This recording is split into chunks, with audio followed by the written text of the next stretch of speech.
everybody, and welcome to the Artistry House, the home of the British Institute of Professional Photography. Today we've got a trade day, and I've got the honour of talking to one of my old colleagues and somebody I'm very fond of in a place that I'm very fond is Dario, who's over in Graphistudio in Northern Italy. Hello, Dario. How are you today? Hi, everybody. Ciao, Martin. How are you? I'm fine, thank you. Good. And we've got there, and I'm so pleased you sat where you are, a view of the incredible place that is Graphistudio behind you. Yeah, I thought you might have loved to see our guys here and girls working very hard, and we are full steam actually. So after a couple of tricky weeks, we have been back, and yeah, the factory is up and running. So we are full steam again, and I'm so happy because we want to support the industry. Brilliant. And what a lot of people probably don't realise who haven't been to the factory, and I've had the honour many times of going to the factory, and it's a place that I love, is how big it is. I mean, it's a huge floor. You're on the production floor there, and you're only seeing kind of half of it. To your left or our right, there's obviously the lab and the printing side of it, and then there's actually another 2 floors above you as well, with kind of offices and administration showrooms. It's just it's a monstrous factory, really, in the industry that we're in, anyway. Yeah, I would agree. And it's not always been this shape, though, as we know. So originally, when the 3 founders, so Tullio and Maurizio, started the operations in mid-80s, it was an advertising agency, and they had this passion for photography. They were photographers, actually.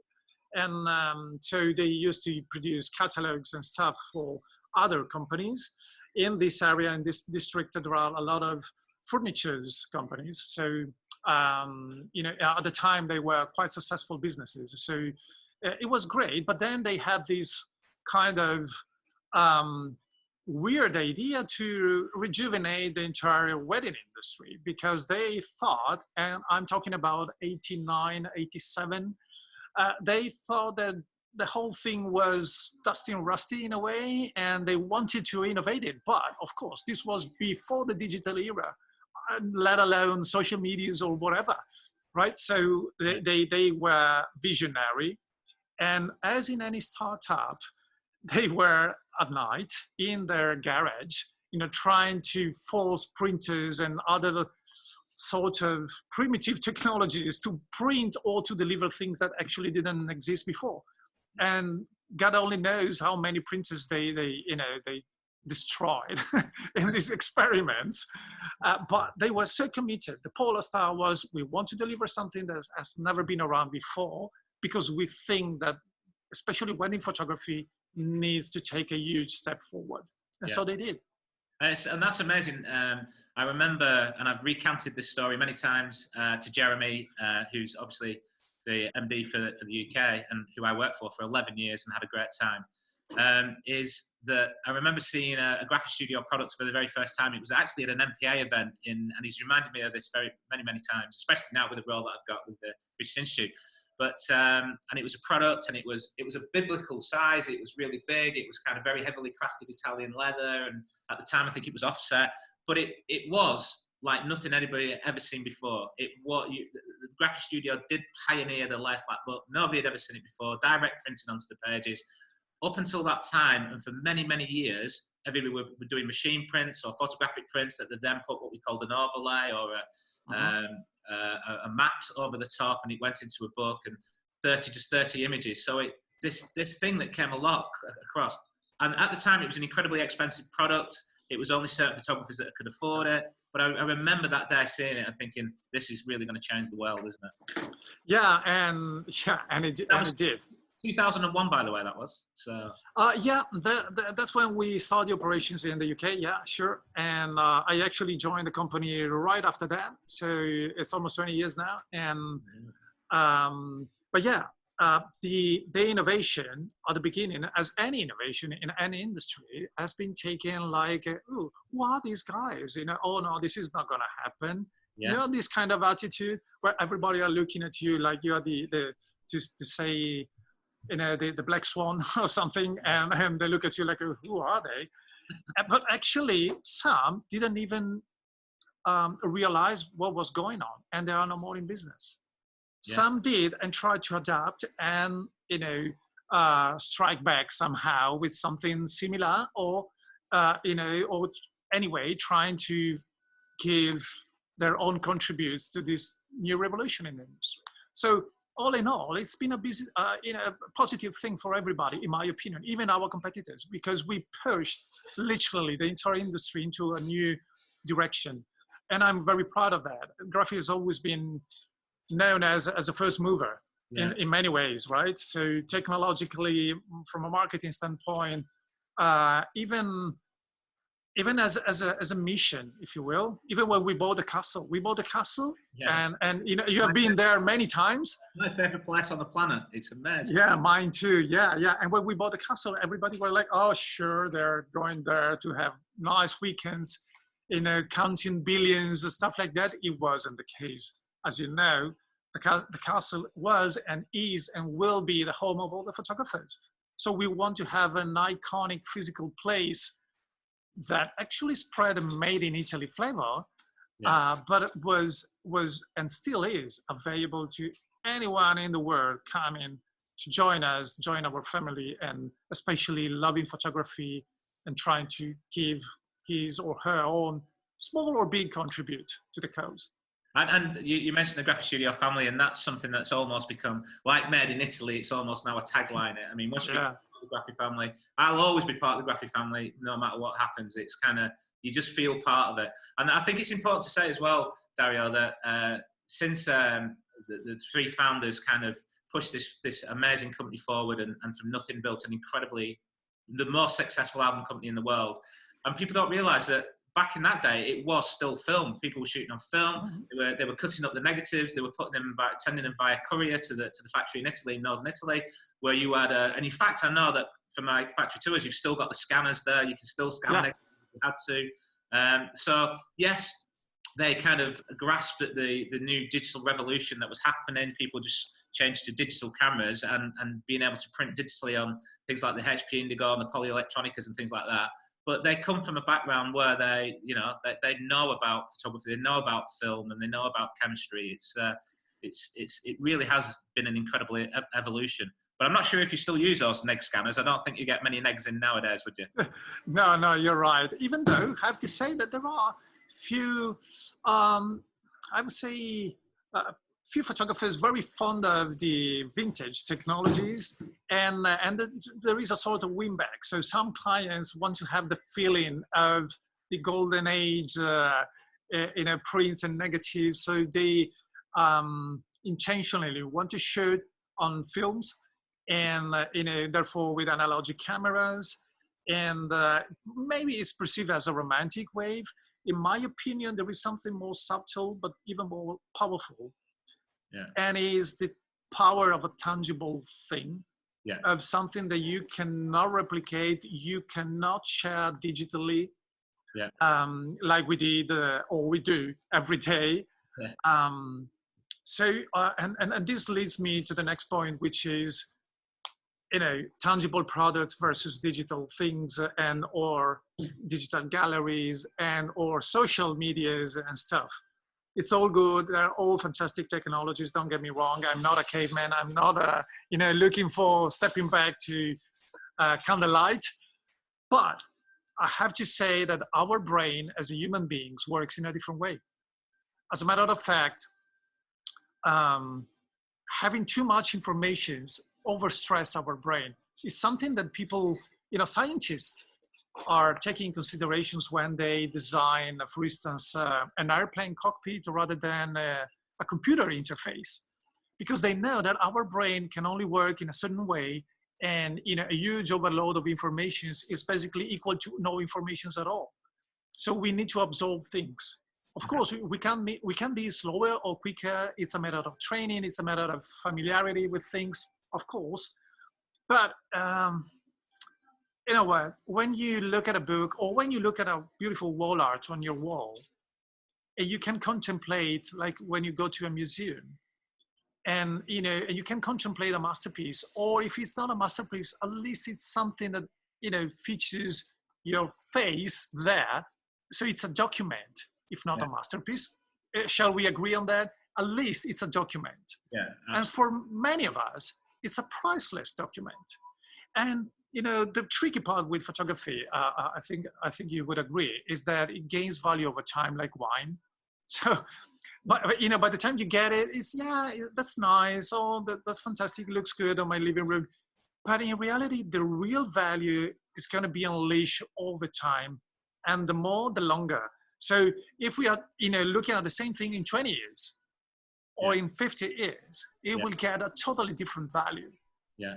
To the people featured and to their relatives or friends. Yeah, and I know it's a big thing that one of Graphistudio's customers and a huge hero of mine, Jerry, says as well, isn't it? The only thing that increases in value after the wedding day, when we're talking about wedding albums, is the wedding album. Once everything else, the dress and everything, they're all decrease in value, but maybe the jewelry, but the only thing that really increases in value and becomes priceless, because people move away, family members unfortunately pass away, then people will pay anything for a picture with a mum and dad or an auntie or an uncle that they loved, and that book or that album is absolutely priceless. You cannot replace it. Well, when I say you can't replace it, Graphistudio could if it had to, if it was damaged, because they keep everything on file. So promotion. Yeah, sure, we can. Yeah, definitely. Yeah, but you're absolutely correct. So that's amazing. So as we just said about the three partners starting it back in the 80s, and they've revolutionised it, and they've kept on revolutionising. We're going to come to HD printing in a little while, because I know that's kind of one of the newest technological steps that you've made forward. But tell us a little bit about yourself personally, Dario. You've been there 20 years. I know what you do, but for our members, just tell them a little bit about what you do for the business. I'm the marketing director, and before this life in Graphy, I used to run an advertising agency. And before that, I was PR and intelligence officer in the Italian Air Force. So that's in a few words. And so now in Graphy, well, I have to say, it's been kind of a wild ride. I saw some pictures of you the other day, Dario. Oh, did you see that? In New York, right? Yeah, I tell you, you look like a boy. Yeah, yeah. Totally agree. It was a bit embarrassing, actually. I didn't look at those pictures in a while now, and thanks to Bob, that I don't know where, but she found this. He didn't blackmail though, so it was okay to publish. And I remember that I was really struggling that year. I was really struggling with time shift, so I was like, oh wow, was barely able to keep my eyes open. Very nice memories. Yeah, we were attending PDA, Photoplast Expo. Yeah, and as marketing director, a lot of people don't realize, and it sounds glamorous, but it's not as glamorous as one would think. Is that every time I spoke to you over the years, you could be in the US at WPPI, or in New York, or in Australia, or somewhere in Europe. You actually lived out of a suitcase for most of that time, and representing Graphistudio. Sometimes we make fun of myself in our meetings. It's like if I'm not really the marketing director, I'm more like the foreign affairs minister. That's actually a very good description. Yeah. And I know personally, just on a personal note, that you're very proud, and it's a great achievement. But you're also a glider pilot as well, which is, I don't know how much of that you've been able to do this year, but not that much. To go up in a aircraft as large as that with no engine, that takes some real steel. That. Yeah, but you know why I love it? First of all, because you are completely in full immersion in the environment all around you. So you fly like an eagle. So in the close by Dolomites, it's breathtaking and a priceless view over one of the most iconic places in the world, I should say. So I'm lucky enough to fly over there. And when I'm not gliding, I'm free diving. So I'm at the same time, I'm too high or too low. So it seems that I can't keep my feet on the ground, which is which is quite true and accurate, because I'm very visual. I tend to dream with my wide open eyes. You're a very good artist as well. People don't. Yeah, not very good. I'm trying hard, let's say, but yeah, it's the way I like to express myself, and I like to conceptualize ideas. Yeah. I have visions. I have constant visions in my head. Even when we are talking right now, I have sort of visual contributes in my brain, taking shape in my brain. Yeah. So, and I believe that many photographers are the same. No, absolutely. I completely agree. Yeah, very, very visual. So back to business. So we're going to talk about the market, and as I kind of said off camera to you before we start recording, that kind of I can tell you what I believe from what the government's saying in the UK is going to happen, and I know we as Graphistudio, you're not just dealing with wedding photographers, you deal with portrait photographers, but weddings is a big core part of the business. So, and from a global point of view, what do you see happening in the market for the rest of the year, and what plans have Graphistudio? Because obviously, as a big part of the revenue stream, what kind of plans have you got to evolve and handle this this disaster and pandemic, really? Yeah. Well, no shortcuts, unfortunately. I don't have any magic bullet, so I can't fix it overnight. But yeah, it's it's going to be complicated for everybody in the industry, in the wedding industry especially. And I'd say I'm still positive in a way that I'm realistic. I don't live on the moon, so I know what's going on. And like you said, we are lucky enough to be a global company. So we had feedbacks from all over the place every day, basically. So I believe we have a kind of an accurate picture, bigger picture. And yeah, it's going to be tough for the rest of the year, possibly for the first 6 months of 2021. Mm-hmm. Because it would take a while. We all know that there is a sort of latency. So by the time you shoot and the time you print and the time you deliver, sometimes it takes even 2 years, sometimes a year. So needless to say, it's going to be much quicker now because people need a cash flow. So yeah. I'm sure that many photographers will adapt to a new situation where you cannot waste time, basically, or you cannot procrastinate any delivery because it's going to be vital. So in a way, we are trying to adapt our strategy because we are now printing a lot of backlogs. I'm sure the photographers are calling back their clients. Yes. And all of them that have been around for some reason without taking a final decision yes. to print their books, they are now, which is great. And it's a great cash flow for our clients. But meanwhile, we are not shooting. So the whole season is gone. Might be the case that by October, let's say fall season, we can somehow have some part of the business back. I'm very positive from, regarding the Asian market. Yeah. But at that time, there will be full steam up and running. Yeah. In Europe, they are starting to ease the lockdown and releasing some sorts of softer guidelines. So very soon, it will be possible to have let's say, a proper ceremony. Mm-hmm. But then again, many have postponed to 21, and because that's common sense. Yeah. On the other hand, I'm predicting. So that's my gamble. Okay, I think that love wins always, and by the time, but I'm not saying that because I'm romantic. I am, but it's not that. It's not about that, okay? Yeah. I'm saying that from a business standpoint. Yeah. So by the time all the different governments will allow a ceremony, even a very frugal one, mm-hmm. people want to get married. Yeah. They might have postponed the bigger one. But if there's a way they can have their own thing, their whole day, even downshifted to something, less bold and shiny, they will.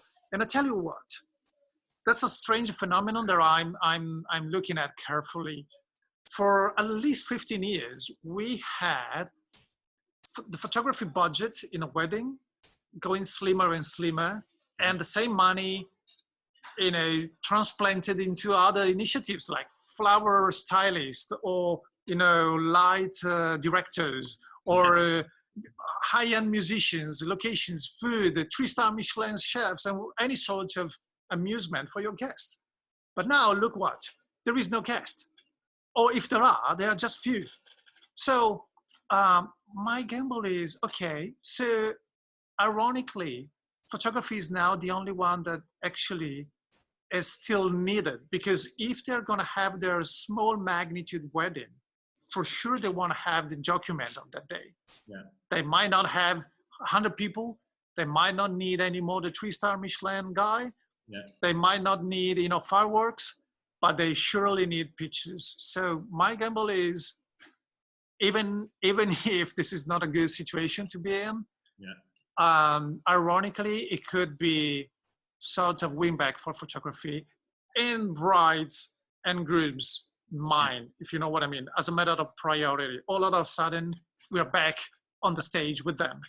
I think you're absolutely right, Dario. And again, I think we said before we started recording that I've been cycling into work every day, and it's warmed my heart to see people who've been furloughed or working from home. They're spending so much time more with the family, and I think that's the people are going to realise that the families are so important and not work as much, because anything can affect work, but the families are there forever. And having these family of look like swans, where you have the dad at the front, the mother at the back, and the children in between. It's been a really beautiful thing to see, and I think that people are going to want to celebrate that with the families, and I think part of that is to record that, and I actually think there'll be a pent-up demand for photography, whether it's weddings or family portraiture. Totally, I agree. And not to mention that especially portraits are booming now, because like you said, people are realizing that family, or anyway the loved ones, or even colleagues, even corporate shootings are now very popular, because we all realize that it's not for granted that things are there and are working, and every day is the same. It's not the same usually, but might not be the case. So like I said, it's not a good way. It's a hard lesson to absorb. But at least, if you want to see a positive side, is that finally people are realizing what matters for real. And that brings me on to innovation. Graphistudio have always been known for their innovation. Broke the mold with the original wedding album, then a lot of the different products, but the Young Book, that was another amazing product that kind of broke the mold and everything else. And I'm going to come on to HD in a little while, but the next question after this. But what kind of stuff we expect to see from Graphistudio? Because I'm sure that Tullio's been beavering away. I bet he's not been at home for these last 8 weeks. I bet he's been in the factory every single day, coming up with all kinds of crazy ideas and products to try and help photographers get through this period. Yeah, I tell you, in the early days of the lockdown, his first concern was, am I allowed to come to the office? I mean, I'm the owner. Am I supposed to be here, or will the police stop me on the road? Because considering that he lives like few miles away. And so it was legal. He was authorized to come to the office. And you're right, he spent days and nights just thinking to the next big thing, thinking to what we could do for our clients in order to adapt and deliver something timely to the market. Because sometimes, like now, time to market is paramount, and there are things and initiatives that you cannot postpone anymore. So what we are doing is basically coming over with new ideas, revamping the wedding book program, which is still the core of the business. We are coming with new solutions for wall arts. Wall arts are selling like hot bread, which is amazing. And I'm saying that even in the UK, and you remember the skepticism a little bit in the early days, like we don't have large houses like the American photographers might have. We don't have that large walls to fill with the images. And remember that I told you, I don't think that's the issue. That's not a bottleneck, in my opinion. It's more about what people think they can buy, or what they think there's a value in. And when you see beautiful pictures of your family, beautifully printed with archival techniques that will last not generation to come, but they will last 100 years, centuries. So it's priceless. People are realizing that it's so much worthy, to spend money in a very nice, well-executed professional shooting of your wedding, or of your portrait family, or your kids, or even your pets. Pet photography is booming as well. Why is that? So. They say everybody wants the children photographed when they're born, and everybody wants the pets photographed just before they die. So there's a big business. You're very right. So that, in a nutshell, that's how it goes. Okay, so one of your favourite subjects and one of my favourite subjects, and one of the things that Graphistudio have pioneered, without a shadow of a doubt, in the whole of the world, is bringing HD technology to print and to put into lay-flat albums. And kind of ahead of everybody else, Graphistudio invested, what must be 4 or 5 years ago now, in the Dream Lab from Canon, which I know that you're very passionate about, and maybe we can explain to our members why we believe that silver hairline printing is rapidly becoming a thing of the past, and the HD technology is becoming a thing of not even the future, but now. You can. Oh yeah, it's happening now. We're not talking about Space Odyssey. I mean, we're talking about now. And yeah, the thing is, let's put it in this way. So silver light technology has been around forever, basically, and it's been a brilliant visionary idea. I have the deepest respect for the guys that invented. I'm talking about Eastman Kodak. I'm talking about Agfa.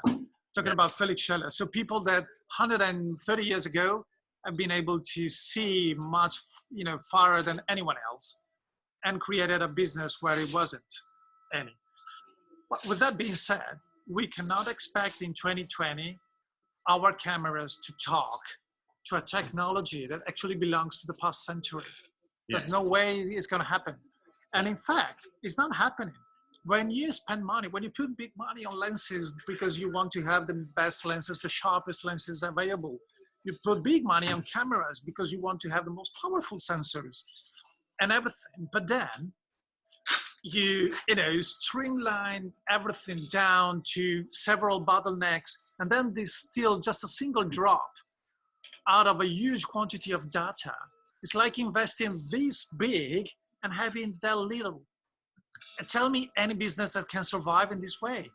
There is no one that can run a business this way, isn't it? So my point is, we have to make sure that all the powerful workflow that you have in place is gonna take shape on something printed, because this is, that's decisive to generate revenue. And people, especially now, because of the harsh times we are living with the pandemic, as we said before, are realizing how important it is to have something tangible, something that you can touch and you can perceive in your hands, because that's back to what we are saying before, that's how our brain works. Our brain works in a certain way, and it needs feedbacks, tactile feedbacks, or high side, feedbacks. We need that. Without that, we are lost. We're a little bit lost.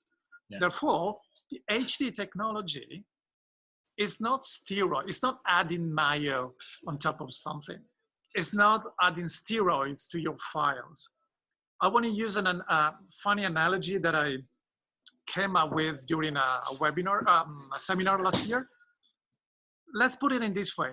You might remember that Michelangelo, the famous artist, used to say, when I'm creating the sculpture, like the David that we all admire in Florence, I'm not, shaping the stone, but I'm setting the figure free out of the stone. Yeah. It's completely the opposite, right? So with HD technology, it's exactly the same. We are not adding anything on top of your files, but we are allowing you to finally see on paper what is meant to be. So we are setting free the information that you have captured with your lenses straight on the page of the book, or on the wall with a beautiful wall art. Yeah. That's the powerful added value of the HD printing, and there is nothing to that magnitude. You might say I'm running fast, but you might say, well, wait a second, it's an inkjet technology, so in theory, if I print with a plotter, it's the same. Of course, technically speaking, should be comparable, but what about cost? So the revolution with the Dream Lab by Canon has been to bring on paper the accuracy of a plotter inkjet print at a fraction of a cost. A fraction that's small, that we actually sell Silverlight books and HD books at the same price. Yeah. Of course, we are absorbing extra cost, but the thing is that strategically, we believe that we have to, in order to empower our clients to deliver the best quality possible, and finally see on paper their beautiful creations. Each time I talk about it, I become passionate, and I might sound vocal even, but it's just because, guys, what are you waiting for? Yeah, and without getting too technical, and people will say, well, why is it better? And I think one of the important things to say is when you're printing on silver hairlines, you can only print sRGB, really, the color space. But when not even all of that, just a 70% roughly of that. Yeah, and when you're printing on the Dream Labo, you're actually printing not only the whole of the sRGB color space, but the Adobe RGB. All of the sRGB color space, but you can print the RGB color space as well, which has been impossible before. So people see depth and brightness in colors that they've just never imagined was there before, but now they've captured it. They've just never been able to print it. Exactly, that's what I'm saying. That's why we are setting them free, and we are not adding things. We are just finally give you magic lenses, and you can see what you have done. Normally, they spend hours in post-production and editing on the screen because they want to have the best screen, the calibrated ISO monitors, whatever. Yeah. That's fine. That's amazing. But then again, what's the point if you are distilling a 200 dpi PDF and you go online and you print on toilet paper? So I mean, save your time and money at this point, and you can shoot with your iPhone, and you don't need a monitor. You don't need to post, any post-production, because you're not going to see that. You're not going to see that. But I've never seen a chef, cherry-picking ingredients, expensive ingredients, to provide you the experience, and then mix everything like this, going into microwave and serving you on a plastic dish. What the hell? It doesn't make any sense, does it? So. That's as professionals, that's what we should take care of. And as printers, we are not photographers. We are being photographers, but we are not photographers, strictly said. But we are printers, and we want to provide to professional photographers only, of course. We want to provide the state-of-the-art technology and put them in a position where they can sell, for in a profitable way, something that actually is priceless in terms of quality and meaningful for their clients. Well, and talking about the clients, and some photographers will say, well, my clients wouldn't know the difference between one thing or another thing. But I think it's subliminal, isn't it? If you put a HD Dream Labo print of the same thing against a silver halide print, you'll be attracted to one more than the other, and you'll go, oh my God, that's like, it's like looking at something in HD on a HD TV screen where it's different than looking at an old CRS, an old monitor, a tube. Yeah, CRT. Yeah, definitely. You know what? Let's put it. I usually explain these very quickly with 3 bullet points. So first one is just, like you said, it's just better. Just benchmark 2 prints of the same picture. There's no competition. So unless you're blind or drunk or crazy, you see that. It's there. We're always drunk. Assuming we meet before 5 p.m. So, okay, and therefore, it's better from a technical standpoint. Like you said, we print the Adobe RGB color space, which is in a good analogy is like if, let's take a football field, that's the Adobe RGB. Let's cut in half, that's the sRGB. Let's consider just the box. That's what you can have with the silver halide. Yeah. But you have paid in full for the whole thing. So I'm wondering, why don't we deliver the whole thing, since you paid for the whole thing? So that's what the HDA allows you to do. First bullet point. Second, spend hours at night coming up with these analogies because they're brilliant. I love them. I like that. I'm going to steal that one as well. Feel free. Spread the word. And the second bullet point, durability. So all the HD medias are certified by the Japanese, the JITA, so the Japanese authority for museum and digital technologies. It's certified 300 years plus. So it's basically, an endless lifetime. Yeah. And therefore, if you have to benchmark with silver halide, the same certification goes up to, if you're lucky, up to 50 years. Yeah. So, there's no competition even in terms of durability. And it means that your nephews, your descendants will see you exactly as you are today, with no color degrading, with no shading, with no washing out effects, anything. I'm sure that we all had this experience when we go to grandma's house and we open the shoebox and, she comes with stories about this or that picture. It's a brilliant experience. It's a very nice memory we all have. But still, I'm sure that we all know that we are looking at basically torn pictures with decal edges and almost wash it out completely. You can barely see faces. It's not going to happen with HD prints. Third bullet point, eco-friendly. It's a water-based technology.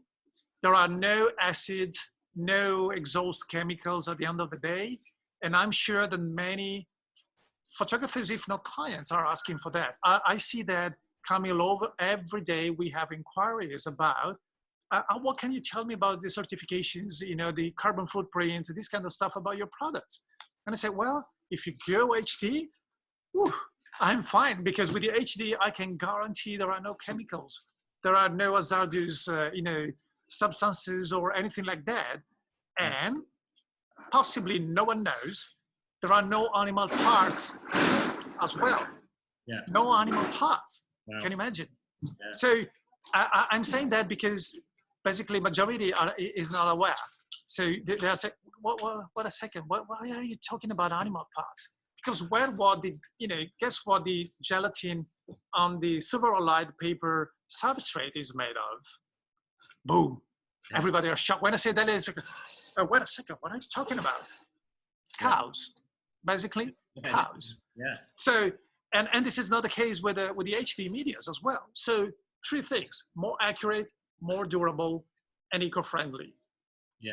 And what people probably don't realize as well with the EP2, the RF4 chemistry, the silver halide chemistry, is that the exhausted chemical goes into a plastic container. So every time a meter of paper goes through, pump some more new chemistry in, it comes out the other. And nowadays, and over the years as we've got more safety conscious, that is in a plastic container in a metal cage because it's classed as a highly toxic chemical. It's got acetic acid in it, it's got bleach in it. So that exhausted chemistry has to be now treated by special companies, and it costs a fortune to take it away, doesn't it?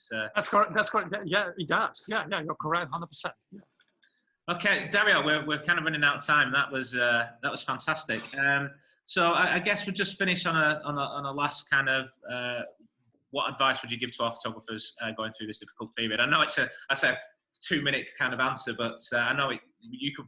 Knowing you as you do, Dario, you could talk about it all week, but if you could give a couple of pointers of advice, what would it be? Yeah, sure. Okay, so let's use another analogy so we can, which is basically this one. At the moment, we all are in a sort of war theater, okay? And when you are in a tactic theater, anyone that had a military training knows that movement is vital. If you move, you're alive. If you stay where you are, if you stand still, you're probably the next one being shot. So move.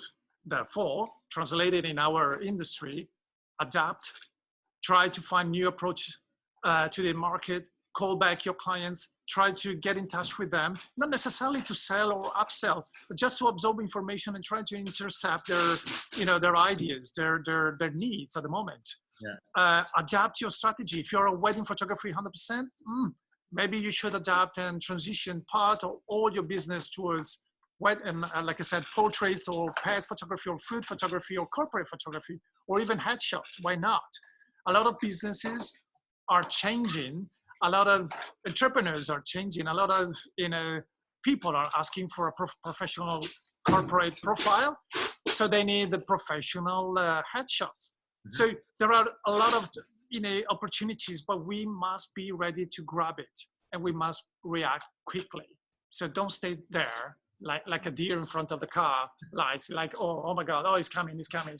Yeah, it will come and it will hit you if you don't move. So let's move.